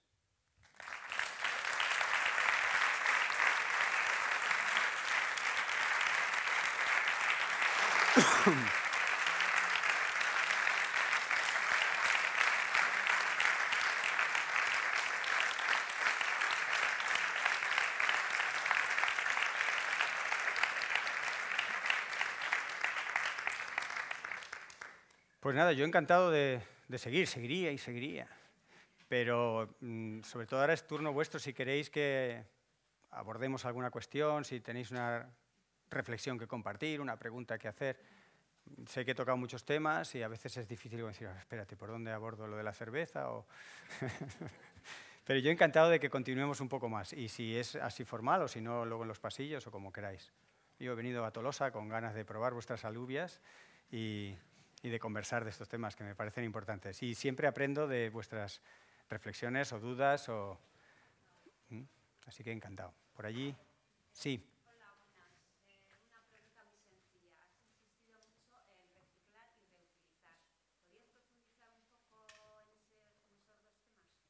Sí, reciclar y reutilizar son dos cosas parecidas, pero no iguales. Reciclar lo que pasa es por volver a la materia prima con la que se generó, ¿no? Por ejemplo, el plástico, fundirlo para poder volver a hacer un envase, ¿no? Reutilizar es un poco más eficiente en el sentido de que no tienes que generar energía porque vuelves a utilizar el envase sin destruirlo como envase. Hay distintas Rs, ¿no? Que algunas conllevan más eficiencia en el proceso en general porque requiere menos energía y otras pues no son tan eficientes. Las Rs van bien encaminadas, pero el reciclado es la forma que, digamos, más bien en nuestra mente hay reciclemos, y en el fondo no es la más eficiente, porque reciclar, fijaros, la ropa, por ejemplo, no se recicla prácticamente. Hemos visto imágenes terroríficas en el desierto de Atacama, hectáreas y hectáreas cubiertas de ropa nueva, porque el mercado decide que cambia el modelo y se quedan con stocks gigantes y los tiran allí, ¿no? Porque la ropa que ocurre, que tiene fibras de muy distinto tipo, que al final separar las fibras de algodón, de elastano, de licra, es caro. Y o sea, con la ropa, de lo poco que cabe es reutilizarla, realmente. Hay algunas iniciativas, de hecho en España está, por ejemplo, EcoAlf, o hay algunas líneas, pues, aquí en el País Vasco tenéis Ternua y otras, que hacen pues ropa que intenta aprovechar algunos materiales sin modificarlos mucho. En el momento que modificas los materiales empiezas a meter energía y ya entonces, aunque aunque tiene la filosofía buena, pero el proceso ya no es tan eficiente. Por eso revisemos las R's, ¿no? No todas las R's son igual. La mejor de las R's es reducir. O sea, reducir el consumo. En lugar de renovar las camisetas antes de que estén gastadas, pues si compramos más camisetas, incrementamos ese problema que luego habrá que reciclar o reutilizar, o qué hacemos con tanta camiseta. Entonces, todo lo que sea reducir, y a muchas empresas pues les estamos intentando convencer, o si no les convencemos, pues acabará llegando la ley de que produzcan menos. O sea, que produzcan más calidad, que produzcan cosas que duren, que no nos obliguemos a entrar en esa dinámica de tener que reutilizar o, en el último caso, reciclar. No sé si era por ahí las aclaraciones que querías.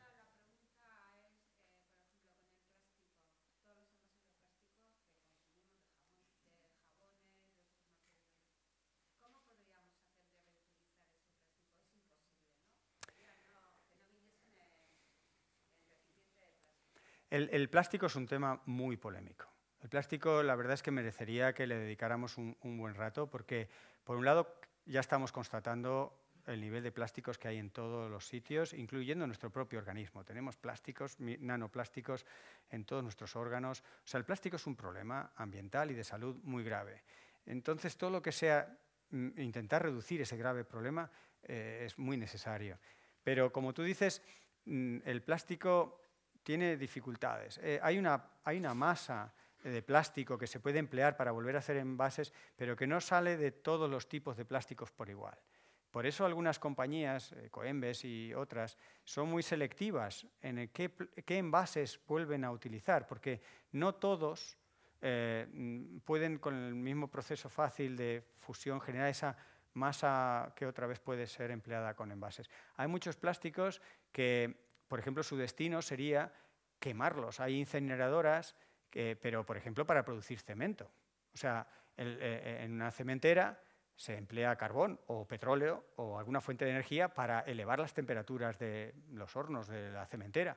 Pues se puede alimentar con algunos plásticos. No todos los plásticos tienen el mismo valor calorífico, pero al menos es un uso que se puede dar para algo que de alguna manera pues iba a tener lugar. No digo que sea nada óptimo, pero al menos mientras se nos ocurre algo más así. El problema también es la separación de los plásticos. Que no es muy fácil y a veces requiere operarios de forma manual que distingan por el color y por la forma los objetos, porque no es mecanizable. ¿Y qué ocurre? Cuando todas esas dificultades operan y encima el precio pues, no es competitivo de lo que tú acabas sacando, pues que al final acaba yendo todo al desecho por razones casi pragmáticas. Pensemos la angustia casi que sufren muchos ayuntamientos que se ven con montañas de material que no tienen músculo económico ni humano para gestionar mejor.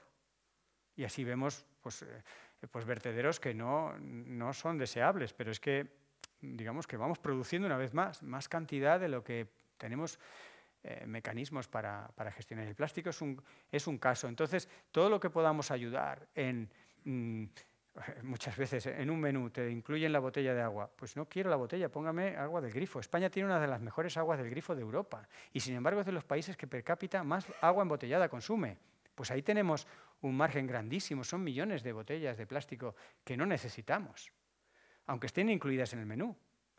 Entonces, si empezamos a cambiar hay que cambiarlo por todos los lados. La ley ya ahora obliga a los restaurantes y a la hostelería a darte agua si tú la pides de grifo. Aún así, algunos se resisten, pero están obligados por ley. Pero claro, si no la pedimos, es como los derechos humanos. Si no los ejercemos, pues tampoco avanzamos mucho. Es un tema realmente tan importante como difícil de resumir. Yo creo que tenemos que ser conscientes de que estamos ante un problema más serio que simplemente encontrar trocitos de plástico por ahí que son feos, ¿no? Hay los nano, cuanto más pequeño, además esto también es contraintuitivo, porque cuanto más pequeño el plástico, peor. Los macroplásticos, y además los plásticos pequeños es el resultado de la erosión natural de los grandes. O sea, empiezan siendo grandes, se van rompiendo, se van deteriorando y van generando nanoplásticos. No es que liberemos nanoplásticos de entrada, en algunos productos sí, pero la mayoría se generan por erosión. O sea, todo lo grande acaba generando nanoplásticos.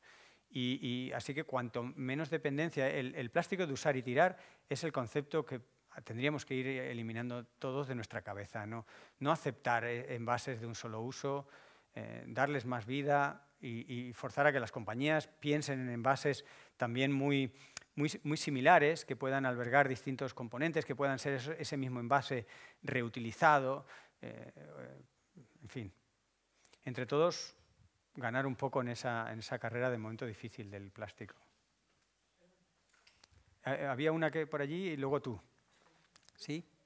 ¿Cómo se consigue el equilibrio entre el no consumo y el trabajo para todos? Bueno, realmente cuando hablamos de decrecer no es llegar a consumo cero, pero sí hay distintas formas de consumir. Pongamos el ejemplo de la carne. Un tema muy polémico, que sabéis que ha habido algunas declaraciones de algunos políticos que se han llevado bastante crítica, pero que en realidad muchas de esas declaraciones estaban basadas en conocimiento científico de hace 20 años, que la carne mata. Mata directamente a 1 millón de personas por enfermedades cardiovasculares y además nos mata un poco a todos por una huella ambiental, por unos gases de efecto invernadero y por muchas cosas. Entonces comemos demasiada carne. No significa pasarnos todos a ser vegetarianos, sino reducir un poco de carne. Entonces, en esa dinámica entran, por ejemplo, las macrogranjas, y esto ya es el ejemplo que te puede ayudar. Se pone muchas veces la producción industrial de carne como una alternativa para la vida rural, cuando la producción industrial de carne lo que genera es desempleo y pobreza. Si tú generas carne de calidad en ganadería extensiva, das ocupación a mucha más gente. Lógicamente esa carne sale más cara. No va a ser una carne barata. ¿Qué ocurre? ¿Que habrá gente que no la podrá pagar? Bueno, eso es una medida de compensación social. Pero si estamos en esta parte primero, veamos de generar... ¿A ti te preocupaba el empleo? Pues ya te digo yo que criar una vaca en forma extensiva para una carne de calidad genera mucho más empleo que tener las vacas hacinadas. ¿Perdón? No, pero las medidas vienen por otro lado. O sea, y se pueden y se deben tomar. ¿No? Yo en eso entiendo algo menos, pero entiendo que es otra cuestión, ¿no? Y se debe ayudar a las personas que no puedan comer carne por razones económicas. Pero ahí entramos en otra dimensión que puede tener connotaciones más políticas, ideológicas. Yo estoy dispuesto a entrar si queréis, pero lo que yo digo es desde el punto de vista físico, biológico, más numérico. Si a ti te preocupa el empleo, yo te digo que con carne de calidad generas más empleo. Pero claro, el mercado no nos lleva a producir carne de calidad más que en 2 o 3 cosas excepcionales para abastecer 2 o 3 restaurantes muy especiales. Pero en general la carne es... ¿Envases? Quiero decir, el que fabrica envases, ¿dónde coloca a aquella gente que ya...? Bueno, hay muchos otros nuevos trabajos que surgirían, porque recordemos en los tiempos del retorno de los envases, había muchas personas que se encargaban de transportarlos, lavarlos. Eso ya no se hace porque los envases se tiran. Entonces, surgen nuevos trabajos. Además, una de las promesas del sistema neoliberal era que trabajaríamos menos. Una promesa que no se ha cumplido.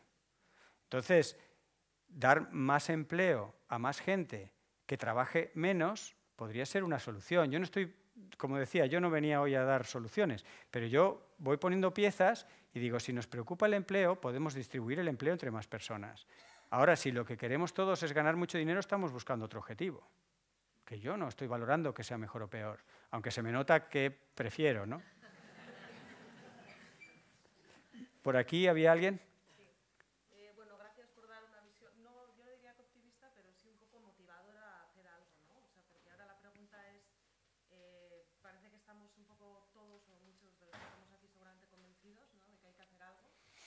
¿Y qué se puede hacer, ¿no? ¿Qué podemos hacer nosotros? Y en ese sentido, pues, hemos visto que los científicos han hecho diferentes iniciativas, bueno, han salido en los medios porque han hecho una serie de acciones que han llamado mucho la atención, ¿no? Pues empapelar edificios con artículos científicos, la acción que hubo en el Congreso en España. Entonces, quería preguntarte un poco sobre el paso este que han dado los científicos a la acción o... Pues es un paso, yo creo que no exento de polémica, casi diría interna y casi a nivel individual. Normalmente los científicos, como nos sentimos más cómodos, es hablando y razonando y haciendo artículos y escribiendo y asesorando, ¿no? Pero ¿qué ocurre? Que llevamos, como hemos dicho, 50 años desde el primer Día Internacional de Medio Ambiente o 30 años de la Cumbre del Clima, que cuando uno le preguntan por enésima vez, ¿pero hay cambio climático? Y tú, sí. Pues llega un momento que dices, no es proporcional la gravedad del problema con la acción ciudadana, política, o sea, con la acción humana. ¿Y qué ocurre? Pues que algunos científicos empezamos a echar cuentas y dices, claro, si hubiéramos empezado a hacer cosas hace 20 años, no estaríamos aquí. Pues tendríamos que empezar a hacer cosas cada vez, o sea, como es una dinámica exponencial, cada vez hay que hacer más cosas en menos tiempo, porque el cambio climático trae más cambios en menos tiempo. Esa premura, esa urgencia, no se percibe en las decisiones políticas, no la percibimos en el día a día, porque siempre se nos cuela otra cosa. De hecho, fijaros, una frase muy típica que no solo se dice en España, sino se dice en muchos países de nuestro entorno. No, es que estábamos avanzando en la agenda climática y surgió la pandemia, o surgió la invasión de Ucrania. Digo, pero si es que todo eso es origen del mismo problema. Si no vamos al origen del problema, pues nos irán surgiendo estos que llamas, ay, es que se nos ha intercruzado en el camino otro problema. No, es otra manifestación del mismo problema. Ese tipo de situaciones nos desesperan un poco a los científicos. Más que nada porque nos vamos quedando sin tiempo. Yo si tengo que estar otros 30 años hablando de cambio climático, lo estaré, que no es por no estar. Pero es que creo que no tenemos tanto tiempo para estar así, o no todo el mundo tiene tanto tiempo, o, en fin, vamos agotando ese tiempo. Y eso nos ha llevado a muchos científicos a ensayar la desobediencia civil no violenta. Cuando uno lee sobre desobediencia civil, pues encuentra que hay marcos éticos que la acompañan, pero no hemos sido muy criados en esa desobediencia. Desobediencia como decrecimiento son palabras que sufren una fuerte censura y uno tiene muchas tensiones cuando desobedece. O sea, cuando eres adolescente no, pero cuando ya eres adulto, desobedecer te genera tensión y aunque es no violenta, para ti es una gran violencia, para mí lo ha sido y para muchos de mis colegas lo es. Y si nos metemos a una violencia que no es natural a nosotros, es porque queremos que la sociedad entienda que esto va en serio. Y yo creo que puede tener un cierto valor. En algunos casos nos ha parecido, o queremos leer en la sociedad, incluso en los políticos, que han leído algo de ese mensaje. ¿Cómo tendrán que ver la situación los científicos para que se metan en este lío, ¿no? Y por eso lo seguimos haciendo. Yo hay veces que puedo más, otro que puede menos, uno que tal. No es fácil, es como, en fin, gestionar una agenda a veces casi con objetivos opuestos. Porque por un lado yo en el Congreso de los Diputados he estado en los dos lados de la puerta. He estado en el lado de dentro asesorando sobre la ley climática y he estado en el lado de fuera tirando agua sucia o tintada de rojo por decir que no se hacía por el cambio climático. O sea, he estado por las buenas y por las malas, si quieres. Y yo no sé dónde soy más útil, pero lo que está claro es que no puedo estar en los dos sitios siempre. O sea, en algún momento tendré que tomar partido. No sé si tendremos en algún momento que ser ya 24 horas al día desobedientes. Intento no perder conexión con las vías normales de expresión en la sociedad, pero periódicamente, ante situaciones, digamos que ya son como que hablan por sí mismas, o un informe, lo que desencadenó uno de los movimientos en abril fue el resumen para los que toman políticas, el Summary for Policymakers del informe del IPCC. El informe del IPCC tiene 3.000 páginas, claro, eso hay que resumirlo. El resumen está establecido desde el día 1 por las Naciones Unidas hace más de 30 años, que el resumen lo pueden editar y coeditar todos los países digamos que forman parte de las Naciones Unidas.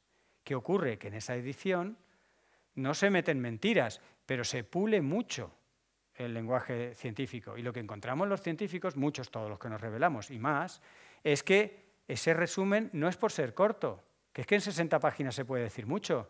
Y se decía mucho en la versión antes de pasar por ese filtro en el que países como Arabia Saudita, pues no le viene bien que hagamos un calendario rápido de reducción de dependencia de combustibles fósiles. ¿Qué hizo? Pues cortar las partes correspondientes. El otro país, Argentina, Brasil, oye, lo de la carne, pues cortamos lo de la carne. El otro, entonces se va cortando y te quedan 60 páginas que en realidad no resuelven la crisis climática, que no contienen mentiras, que todavía sigue teniendo algo que ver con el informe de las 3.000 páginas, pero si eso es lo que van a utilizar los gestores de los tomadores de decisiones, pues no es un documento válido. Y por eso dijimos, corcho, ya está bien, que ya no sabemos cómo decirlo. Yo lo veo como un ensayo en el siglo XXI de una comunidad tradicionalmente alejada en su torre de marfil del mundanal ruido, que se preocupa por la sociedad y que decide que esa preocupación tenga un reflejo más rápido en las políticas de lo que está teniendo. Yo creo que a la larga la sociedad y los políticos, sus representantes, el sector privado, todos acabarán entrando y entendiendo. El problema es que nos vamos quedando sin tiempo. Hemos tardado 50 años en empezar a hacer algo y ahora hay que ir más rápido. Una más. Teníamos dos. ¿Me permites dos? Venga, dos cortitas. Va, esta y esa. Sí. Hilando un poco con lo que tú has comenzado esta charla sobre el beneficio económico de cuidar el medio ambiente, me sorprendió mucho hace un par de días que leí en un telediario la noticia de que China está invirtiendo en medio ambiente y está cuidando y haciendo parques y tal, y no sé, eso es verdad. Sí, es verdad. China es un país muy sorprendente y yo no voy a defenderlo porque, por empezar, es un país con un régimen muy poco defendible, ¿no? De derechos humanos no andan muy sobrados. Pero indudablemente China ha dado un golpe muy drástico a su política ambiental en los últimos 3-4 años. En la cumbre de París, de Madrid, quiero decir, la del 25, la de justo antes de la pandemia, China se ponía de perfil todavía y no se pronunciaba mucho. Desde entonces ahora se ha convertido en un productor mundial de paneles fotovoltaicos. Ha consolidado una superficie inmensa de bosques plantados y ha contribuido significativamente a limpiar las atmósferas de sus ciudades y a hacer muchas cosas muy limpias. Yo creo, pero yo no estoy en la cabeza, estos días el Economist ha sacado un especial del presidente de China para la compleja personalidad, o sea, no sé ponerme en su cabeza, no sé qué es lo que realmente quiere o tal, pero está empujando a el país más emisor del mundo, más contaminante del mundo, uno de los con mayor responsabilidad ambiental del mundo, en una senda acelerada de, en fin, de hacer deberes ambientales, de converger hacia el 2050 con un cero emisiones, que eso, cuando estuvimos hace 3 años, no parecía. No lo sé. Yo los medios para ese fin que pone China igual discreparía, pero es un tema complicado. Es un poco una cierta luz con sus claroscuros, ¿no? ¿Por allí? Sí. A ver, has hecho mención que, por ejemplo, en las grandes superficies, por ejemplo, hoy día nos invitan a consumir mediante promociones de vender 3 productos al precio de 2. Vale. Ahí la administración, no sé, el poder legislativo, ¿no puede crear alguna ley que prohíba eso, igual que prohibió la propaganda de tabaco y que hizo bajar el consumo de tabaco? ¿Qué ha hecho? Claro que lo puede hacer y lo hará, pero ¿cuánto tardó en hacerlo lo del tabaco? ¿Cuánta gente tuvo que morir hasta que lo hicieron? En manos de los consumidores, que cada vez somos familias más Ya. reducidas, un consumir terrible, 3 al precio de 2, cuando igual hay familias de 1 miembro o de 2. Ya. Normalmente son caros estos productos. Ujú. O sea, pero yo digo que el ciudadano y el consumidor solo no pueden. No, totalmente. Estoy muy de acuerdo. No pueden. Has mencionado un par de cosas que cada una tiene su comentario, porque yo estoy, en primer lugar, muy de acuerdo en que los ciudadanos no debemos soportar más mochila de la que ya nos toca. Y una forma de negacionismo climático ha sido tradicionalmente empleada por las empresas petroleras de pasarle la responsabilidad de las emisiones a los ciudadanos. Tú dices, pero vamos a ver, los ciudadanos haciendo lo mejor del mundo podemos llegar a un 20 y tantos % de reducción de las emisiones. El 70% es de las petroleras y son decisiones políticas y a gran escala. Quiere decir que claro que el ciudadano puede hacer muchas cosas, pero tiene una escala, ¿no? Y no aceptemos mochilas mayores de esa escala. Entonces, en eso reivindiquemos lo nuestro, pero solo lo nuestro, no más de lo nuestro. Y respecto a lo de las legislaciones y las leyes, hay que admitir y hay que entender que las leyes llegan tarde, son muy lentas de producir y generalmente para cuando llegan no solo llegan tarde, sino se quedan cortas. La ley de cambio climático tardó 10 años en salir y solo ponía un 23% de reducción de emisiones cuando ya en ese momento los países del entorno hablaban del 40% de reducción. Entonces las leyes están ahí para protegernos, pero para cuando nos vienen a proteger ha pasado ya mucho tiempo y ya tienen que ser actualizadas. Entonces no digo que no contemos con las leyes, pero que las leyes siguen su curso y cuando están, bienvenidas sean. Veamos de aplicar las que ya están, que no son pocas, y muchas veces la legislación vigente no se pone en curso y no tenemos policía para ir detrás de cada uno de nosotros. Has mencionado otra con respecto al consumo de agua, embotellada en bares, en restaurantes, en todo lo demás. ¿Qué nivel de cumplimiento está teniendo eso? Bueno, es que hay dos partes, o sea, la obligación está ya. Entonces, si los consumidores no lo exigimos, pues el establecimiento hace lo que quiera, que a lo mejor lo que le interesa es venderte la botella de agua. Pero ahí ya no es... O sea, yo entiendo lo que decías de la ley, es verdad que... Y hay modelos, los científicos resolvemos muchas de estas situaciones complejas hablando de modelos, ¿no? El modelo es... o de escenarios.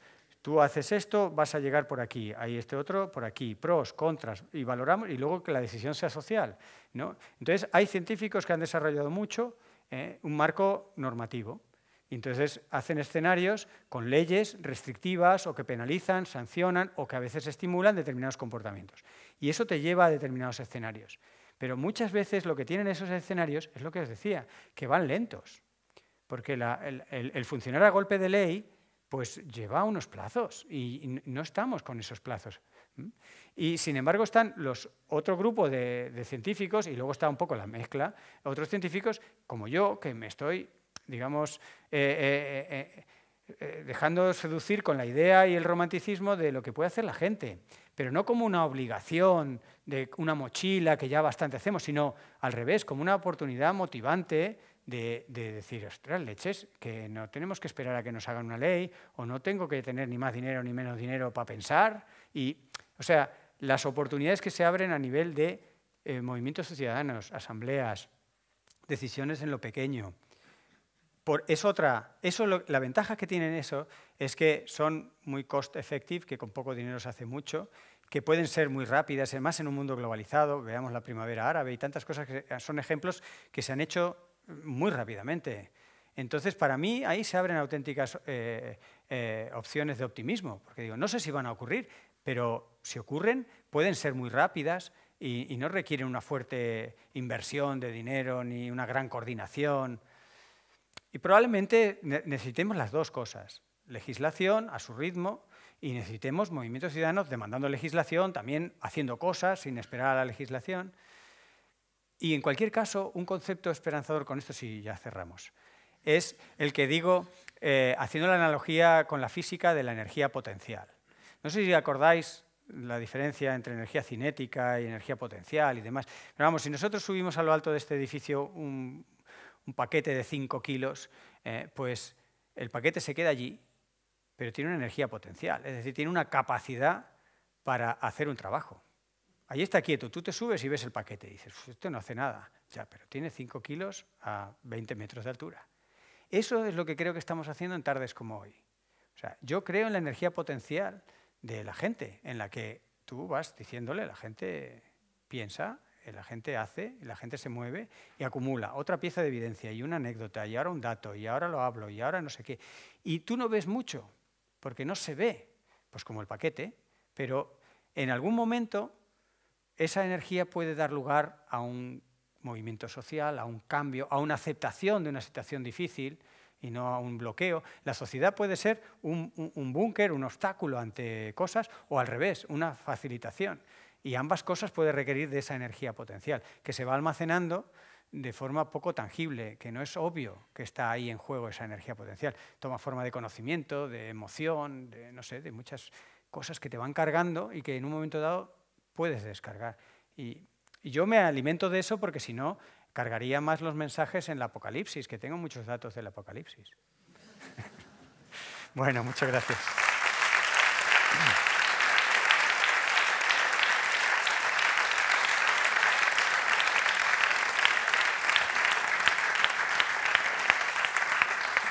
Yo seguiría un rato.